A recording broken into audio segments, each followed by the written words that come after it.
Mga kahuan, narito na ating ulat panahon ngayong araw sa Pilipinas.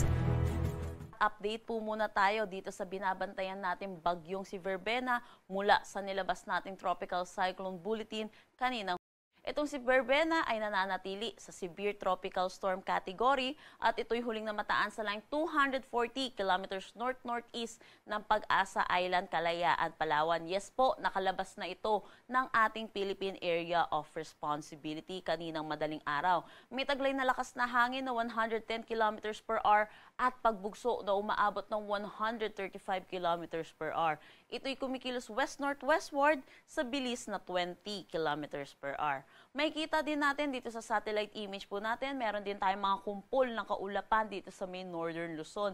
Ito po yung shear line which is yung salubungan ng mainit at malamig na hangin which is yung easterlies natin at yung northeast monsoon. Ito po ay magdadala ng mga pag-ulan lalo na dito sa eastern section ng northern Luzon. May kita din natin dito sa satellite image po natin sa Visayas at Mindanao, malinis po ang nakikita natin at kaya makakaranas po sila ng maaliwalas na panahon, pero asahan din natin yung init at alinsangan lalo na sa tanghali hanggang hapon na may mataas na tsansa ng mga localized thunderstorm pagdating sa hapon at sa gabi. Para naman sa forecast track natin dito si bagyong Verbena, yun po nakalabas na nga po siya ng ating Philippine Area of Responsibility, pero naglalabas pa rin po tayo ng Tropical Cyclone Bulletin. Dulot na ito po ay sa Kalayaan Islands ay meron pa rin tayong Tropical Cyclone Wind Signal. Nakikita din natin magi-intensify pa ito into a typhoon category paglabas nito ng ating PAR at ihina rin naman bilang isang ganap na severe tropical storm. Pero dahil meron pa rin po tayong signal dito sa Kalayaan Islands, kaya patuloy po natin itong minomonitor at inaasahan din po natin, mabagal po kasi ito kikilos dito sa labas ng ating PAR, kaya posible pa rin po magkaroon ng epekto ito dito sa may Kalayaan Islands.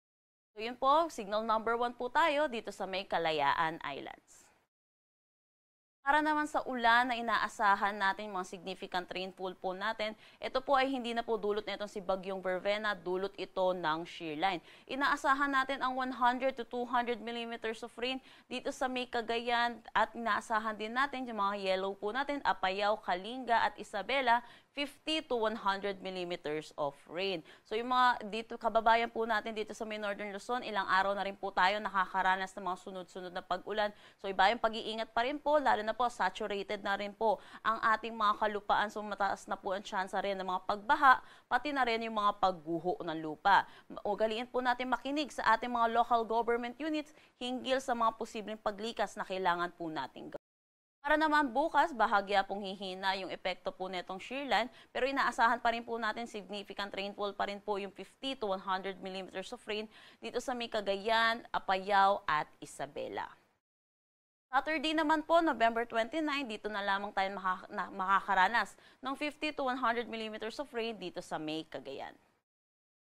Para naman sa panahon natin ngayong araw, inaasahan po natin dulot na itong shear line, mataas ang tsansa ng mga kalat-kalat na pag-ulan dito sa may Cagayan, Isabela, malaking bahagi ng Cordillera Administrative Region. May kita din natin makakaranas din ng mga pag-ulan dito sa Ilocos Region, pati na rin dito sa may Batanes at Babuyan Islands, dulot naman ito ng northeast monsoon. Para dito sa may Aurora at Quezon, maulan din ang kanilang panahon, dulot naman ito ng easterlies. Para sa Metro Manila at nalalabing bahagi po ng Luzon po natin, inaasahan naman natin magiging maaliwalas naman ang ating panahon, pero asahan din po natin yung mga localized thunderstorm pagdating sa hapon at sa gabi. Yun po, dahil po meron pa rin tayong signal dito sa may Kalayaan Islands, inaasahan pa rin natin rains with gusty winds condition. At dulot naman netong trough, netong si bagyong Verbena, makakaranas pa rin ng maulap na papawirin na may mga kalat-kalat na pag-ulan dito sa buong Palawan. At yun po, sa Visayas at Mindanao, maaliwalas na panahon ang ating aasahan. Agwat ng temperatura para sa Cebu, 25 to 33 degrees Celsius at Davao, 25 to 34 degrees Celsius.